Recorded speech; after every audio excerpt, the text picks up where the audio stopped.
لیکن اس کا صحیح مفہوم انسان نہیں سمجھ سکتا، بلکہ وہ محسوس کرنے والی چیزیں ہوتی ہیں۔ کچھ باتیں ایسی ہوتی ہیں جو محسوس کرنے والی چیزیں ہوتی ہیں، باتیں ہوتی ہیں، ان کو لفظوں میں بیان نہیں کیا جا سکتا۔ انسان کا اپنا غم ہوتا ہے، انسان اگر پریشان ہوتا ہے تو زیادہ سے زیادہ یہ کہہ سکتا ہے کہ میں بہت پریشان ہوں، لیکن اس پریشانی کو وہ بیان نہیں کر سکتا جس انداز سے وہ پریشان ہوتا ہے۔ سامنے والا بھی کہتا ہے اچھا آپ پریشان ہیں، اللہ تعالیٰ آسانی فرمائے۔ تو کہنے کے کچھ الفاظ ایسے ہوتے ہیں، کچھ کام ایسے ہوتے ہیں، کچھ باتیں ایسی ہوتی ہیں جن کے لیے الفاظ نہیں ملتے کہ یار اس کو میں کس طریقے سے لوگوں کے سامنے بیان کروں۔ تو یہ جو آیت ہے اس کا ترجمہ ظاہر ہے اردو زبان میں کریں گے، کیونکہ ایک تو قرآن پاک کی زبان ہے، عربی زبان ہے، اور ایک اردو زبان ہے جس میں بیان کر رہا ہوں۔ تو اس اردو زبان میں اتنی سخت نہیں ہے کہ جو عربی زبان کا احاطہ کر سکے، تو عربی زبان کے معنی اور مفہوم کو صحیح طرح سے سمجھا سکے۔ تو اس لیے جو میں آیت پڑھوں گا، اس کا جو ترجمہ پڑھوں گا، تو صحیح طرح سے نہ میں سمجھا پاؤں گا نہ آپ کو سمجھ آئے گی۔ لیکن بات ایسی ہے کہ جب انسان اس کو محسوس کرے گا تو پھر سمجھ ضرور آئے گی۔ تو اس آیت کو سننے سے زیادہ محسوس کرنے کی ضرورت ہے۔ میں دوبارہ دہرا دیتا ہوں، اس آیت کو سننے سے زیادہ محسوس کرنے کی ضرورت ہے۔ اس کو محسوس کریں آپ کہ اللہ نے آپ کے بارے میں کیا ارشاد فرمایا۔ تو اللہ تعالیٰ سورہ انفطار اما پارہ جسے 30واں پارہ کہتے ہیں، اللہ تعالیٰ ارشاد فرماتے ہیں کہ یا ایھا الانسان، کہ اے انسان، اے میرے بندے، ما غرک بربک الکریم، کہ تجھے کس چیز نے مجھ سے دور کر دیا، تجھے کس چیز نے مجھ سے دور کر دیا ہے، کس چیز نے تجھے دھوکے میں رکھا ہے کہ وہ زیادہ خوبصورت ہے، میں خوبصورت نہیں ہوں، وہ زیادہ تیری ہے، میں تیرا نہیں ہوں، وہ زیادہ تجھ سے محبت کرتا ہے، میں تجھ سے محبت نہیں کرتا، وہ کون ہے مجھے بتا۔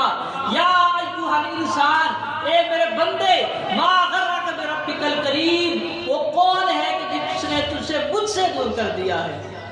تو یہ انسان اگر کسی کو آپ دکھ پہنچاتے ہیں، چاہے وہ ماں باپ ہی کیوں نہ ہو، تو جلتی جلتی انسان بلا نہیں سکتا یہ کہ آپ نے مجھے دکھ پہنچایا ہو، مجھے آپ نے کوئی ظلم زیادتی کی ہو، یا میرے پیسے چوری کر لیے ہوں، تو اب مجھے جب تک ان پیسے کے چوری ہونے کا غم رہے گا تو میں آپ کو معاف نہیں کر سکتا۔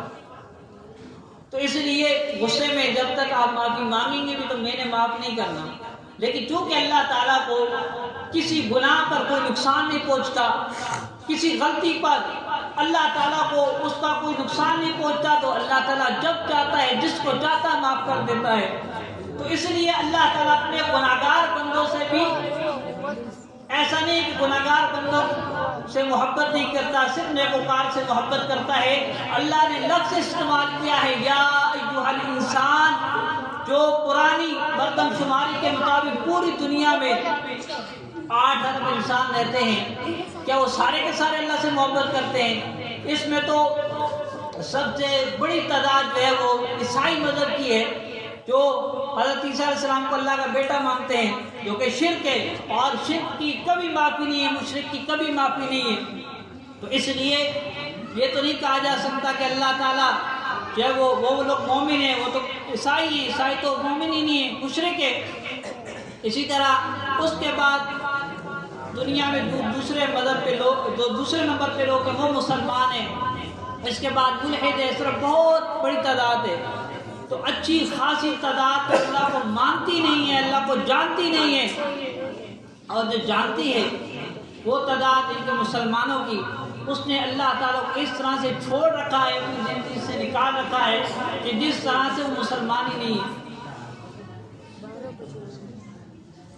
تو اس لیے اللہ تعالیٰ یہ جو لفظ استعمال کیا یا ایھا الانسان، یہ ہر انسان کے لیے استعمال کیا ہے، وہ چاہے مشرک ہے، چاہے وہ منافق ہے، چاہے وہ مسلمان ہے، چاہے وہ مومن ہے، سب کے لیے استعمال کیا ہے۔